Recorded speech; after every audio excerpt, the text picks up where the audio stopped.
Alright, lovely, wonderful. Alright. Good evening, everybody. How's it going? It is your man Roberta here at Roll King Industries. Listen, just a couple things to get you up to date today. First of all, I have to now call my barbershop to schedule an appointment with the guy I want to cut my hair. Never had to do that before, but cool, whatever. Didn't even have to do that last year until like the last couple of months. Second, we're moving on. Alright, many things came out today, news wise, for the gaming community, and then all around the world as well. So, February 1st, if you haven't heard of, you probably already have. If you haven't heard, February 1st, Burmese military staged and pulled out a coup d'etat because Burma is this Asian country over uh, under right next to Thailand. Okay, and they seized the capital, Myanmar, and it was over a voter like election fraud. So there's a lot of details going into that, but not even a full day into February, back on February 1st, I woke up and saw, well, the Burmese military took the capital. Cool, great. February is off to an amazing start. Second, we're going into February 2nd. So today, if you hadn't noticed, oh God, I got rid of the feed. Oh, let me find it. In any case, SpaceX, they finally got their clearance from the FAA to go ahead and do their test launch today. The SN9 spaceship, Starship here. It was going beautifully. I didn't see it live. I came in too late, but I saw it. It was going beautifully. What happened was on the return flight, the two engines, one of them engaged and one of them had a malfunction and did not engage, and then therefore caused the Starship, to blow up. SpaceX is moving right along. They have SN10 right on the platform next to SN9, and I think their hope is that both engines will be able to start up again. I remember SN8 blew up because what happened was it had too low pressure when it was right above the ground right before it landed. The pressure was way too low, so it exploded. In this case, one of the Raptor engines, had a malfunction and then exploded upon impact. So, sad to see, but listen, that's why they're called test flights, okay? It's great. If you think about it, SpaceX has a lot of wiggle room. They turned from NASA's budget used to be hundreds of billions of dollars to create these rockets and such. If you remember, SpaceX turned the Falcon 9, a reusable rocket, they turned the hundreds of billions of dollars into cost to just the hundreds of millions. And the difference between a million and a billion, if I had to say it in seconds, a million seconds is about 11 days. A billion seconds is about 37.4 some odd years. Alright? Moving onwards, today, Mass Effect, after giving us an official teaser trailer last month of the brand new Mass Effect, which does not look like it's going to be coinciding with the Andromeda series, which I loved, honestly. Yeah, sure, it had its malfunctions here and there and its glitches, whatever. And people were dogging it for days. But I liked Andromeda. They definitely could have made more than three brand new alien species because you're in a brand new galaxy. But hopefully with Andromeda 2 in the future they come out with, hopefully, if they do, if they ever do, if they don't just scrap it altogether, we'll see something better off. Or maybe this new Mass Effect is going to be tying into Andromeda, who knows. But then they released the Mass Effect Legendary Edition official reveal trailer, which I gotta say, it's beautiful, well put together. We'll go ahead and give it a watch here. Oh,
do this.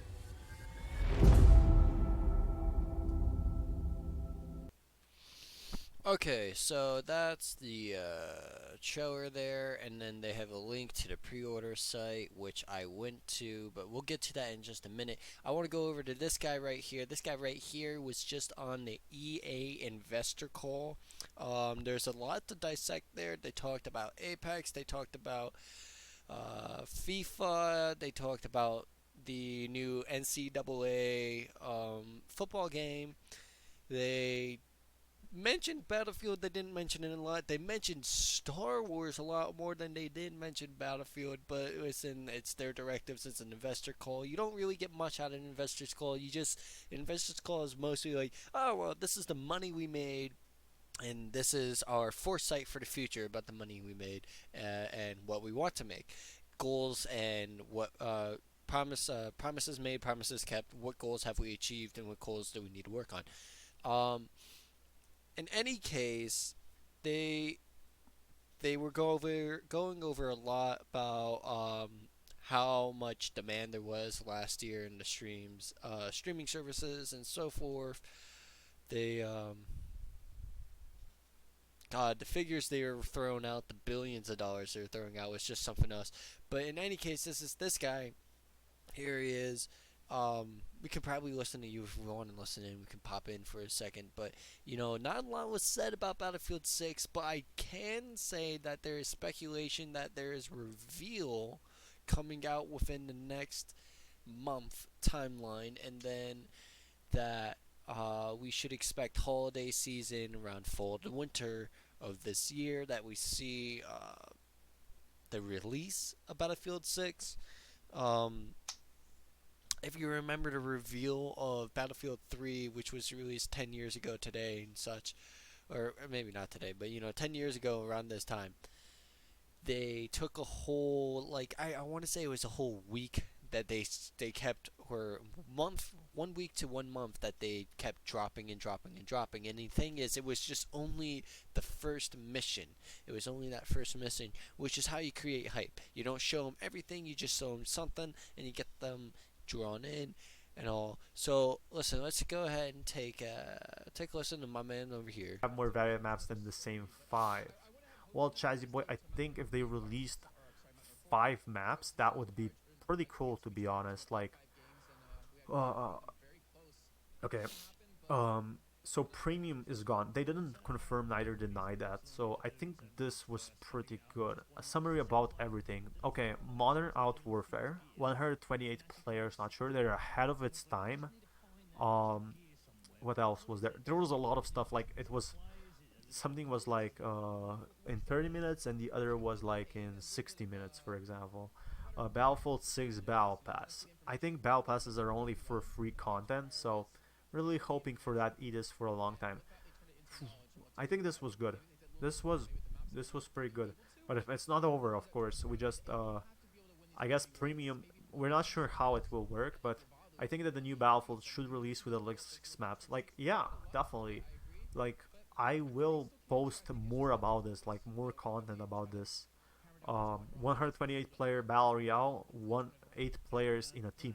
Like they didn't want to tell. One thing that really made me suspicious is they didn't want to tell if it was gonna be a free or not. That's something that I was pretty excited. Like, is it gonna be free? Is it not gonna be free? Uh, like I don't know. Like I I have more questions now, but I got some answered. I got answered if it's gonna be an all-out war. Any Star Wars news? Didn't talk anything about Battlefront because I don't know if it will come or not. It's not gonna be free. Probably not. It's the free mechanism doesn't work nowadays because there's so many free games. Should be an ice scan with the added passport. Okay, so guys, if you're in the chat, I do have a Discord which I did post. Release date they said in spring, right? So they just basically confirmed spring again. They didn't say any. Reveal date, not release date. This guy has it mixed up. But I don't blame him. He's trying to speak English too. I don't know how many 145 people were watching, but how many people were ahead who were watching before. In any case, listen. Reveal date, spring. Release date, later this year, fiscal year God, I don't know when the fiscal year closes. I think it closes in August. Um, I could be wrong. In any case, not a lot of news off of Battlefield 6 other than what we know already, which is 128 players, the rumor of a battle royale. The main thing I want to say is okay, battle royale. I get it. I understand it. I especially I understand the concept of it now more so than when Fortnite came out. Um, because I was just like, oh, Fortnite cool, and then Fortnite became so popular, and I was like, Fortnite, right? And then everything started having a battle royale. I understand it. I understand it from the perspective of you want to introduce people into the game. You release this free market type of introductory to these people, and you say, well, there's more and better content with the actual purchase, so you purchase the actual game. And then everything fell apart when Battlefront 2 came out, the reloaded Battlefront 2, not original Battlefront 2, came out when it was pay to play, basically, or pay to win, in the sense that you could just buy loot crates and all your power ups off bat and be invincible off bat. That's what people were upset about.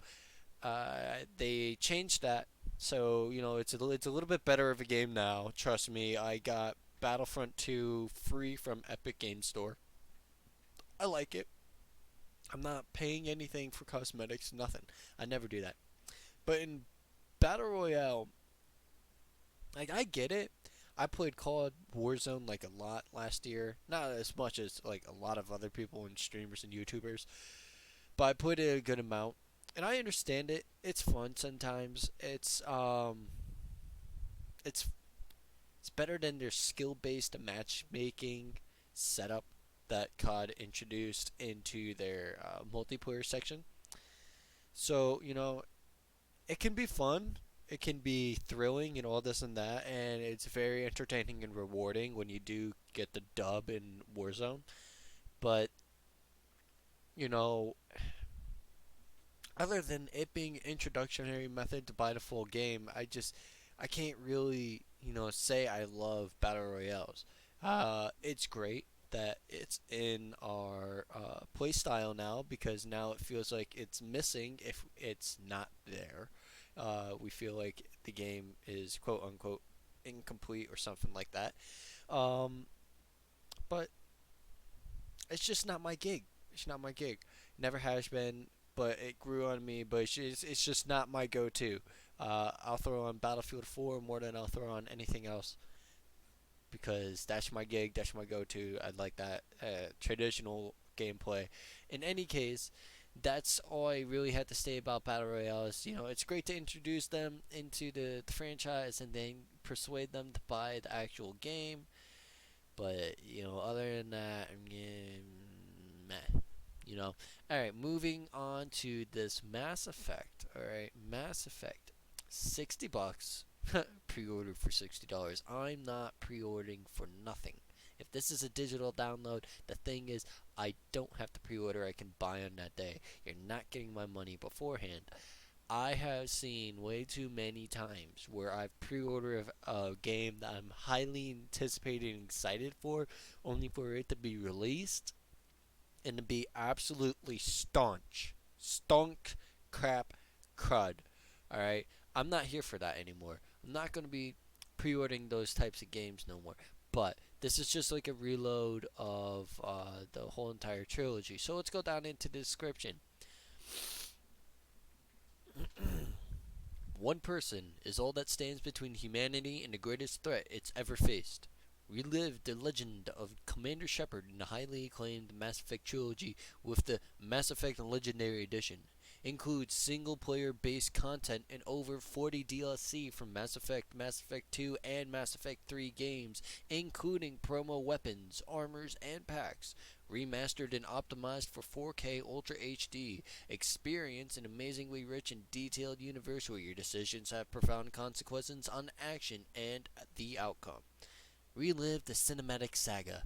Heart-pounding action meets gripping interactive storytelling where you decide how your unique story unfolds. 3 games, 1 launcher. Play through the single-player based content and over 40 DLC from all 3 games, including promo weapons, armors, and packs. Remastered for the new generation. Experience the trilogy in 4K Ultra HD with enhanced performance, visuals, and graphics, all available in high def resolution. Visual improvements of all 3 games includes updates includes enhanced model shaders, FX, lightings, and depth of field, plus full resolution audio. Experience the Legend of Shepard. Create and customize your own character, from appearance and skills to a personalized arsenal. Then lead your elite recon squad across a galaxy in turmoil. New Shepard customizations. With improved hair, makeup, and eye color and skin tones, you can create your Shepard in a unified character creator with all options available across from the full trilogy, or choose to play as the iconic FemShep from Mass Effect 3, now available in all titles. Gameplay enhancements for the first Mass Effect game. Enjoy improved aiming and weapons balance, SFX, better Mako controls, input controls, squad behavior, cover behavior, and gameplay camera. Reflect on your choices. Your choices seamlessly travel from one game to the next. Each decision you make will control the outcome of every mission, every relationship, every battle, and even the fate of the galaxy itself. Visual enhancements for the first Mass Effect game. The game's been given a full world building pass, including environmental art, VFX, and level relighting. PC updates. Enjoy a modernized PC experience across all 3 games with native controller and a 21:9 widescreen support. User interface navigation improvements and DirectX 11 capability. Compatibility. Included content. Mass Effect Legendary includes single-player based content for all 3 titles. Mass Effect 2, and Mass Effect 3. Your favorite single-player story DLC, promos, promo weapons, armors, and packs. DLC: Bring Down the Sky, Genesis, Zaid, the Prince of Revenge, Kasumi, Stolen Memory, Lair of the Shadow Broker, Firewalker Pack, Overlord, Normandy Crash Site, Arrival, Genesis 2, From Ashes, Mass Effect 3 Extended Cut, Leviathan, Omega, and the Citadel.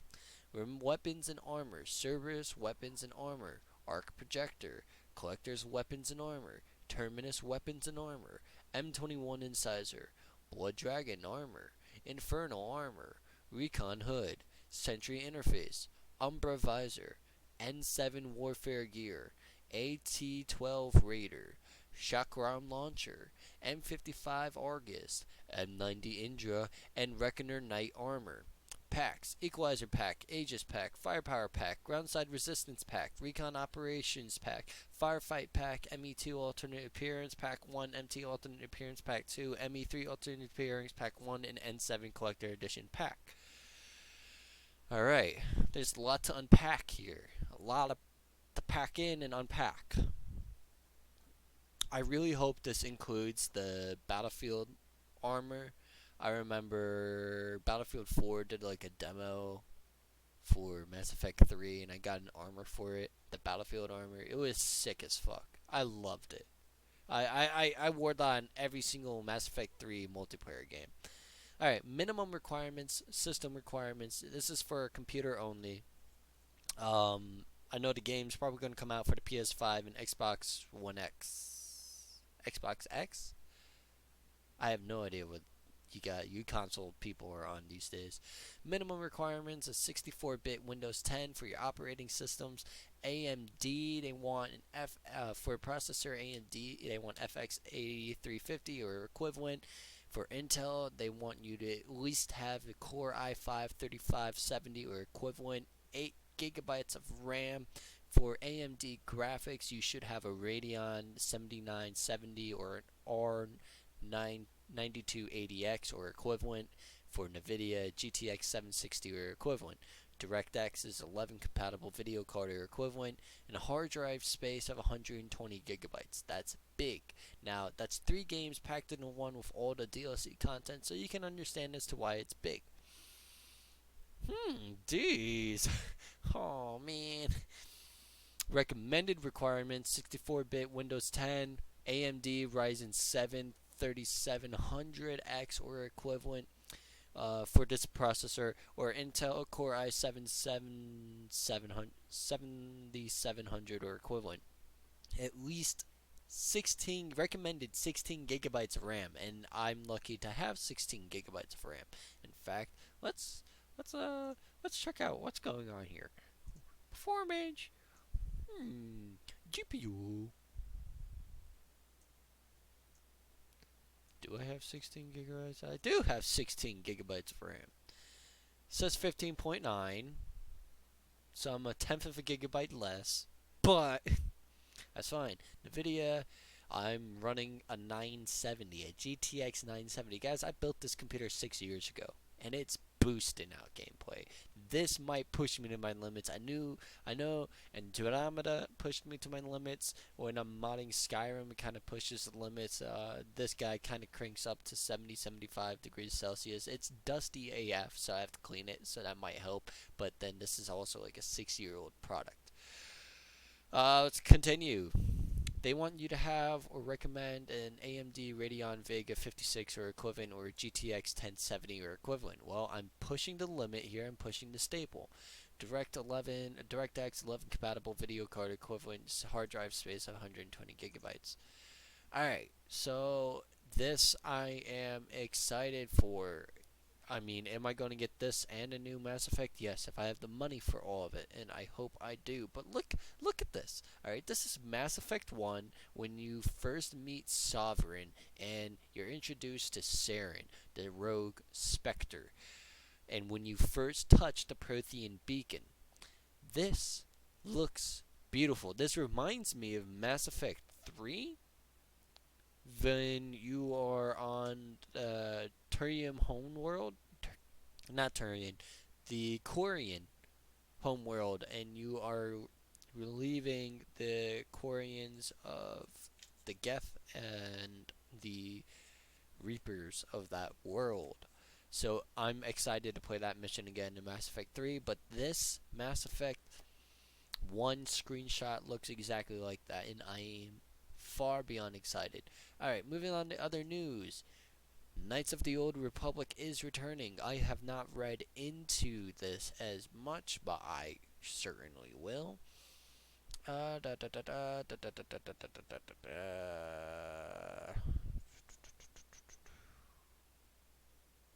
Yeah, cool. So listen, if this comes back, that'll be great. The cinematics I saw for this, amazing. I haven't really played the game itself. I played it at my friend's house, but not really here. In any case, guys, that's all I have for you today. Today is update February 2nd, 2021, 6:37 p.m. Listen, I'm gonna sign off. Got some other things to get done, and get this out to you guys as soon as possible. Have a wonderful evening.